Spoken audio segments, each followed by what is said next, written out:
столице состоялось торжественное заседание, посвященное 70-летию Героя труда России, заслуженного работника народного хозяйства республики Михаила Готовцева. Всю жизнь он работал дойером, а с 1976 года стал упорно заниматься селекционным делом. Михаил Готовцев вывел коровы молочной породы класса рекорд и элита рекорд, которые с легкостью переносят якутские морозы и менее подвержены заболеваниям. В ходе церемонии юбиляру вручили грант на сумму 41 миллион рублей на дальнейшее развитие его деятельности. Его вклад в сельское хозяйство вообще неоценим. И он известен не только как дойер, который 9 раз подряд выигрывал пятилетки.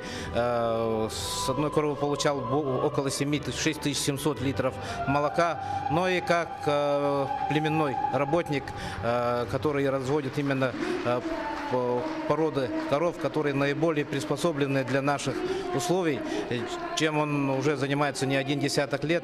И на примере его хозяйства мы видим, что этот пример и работает.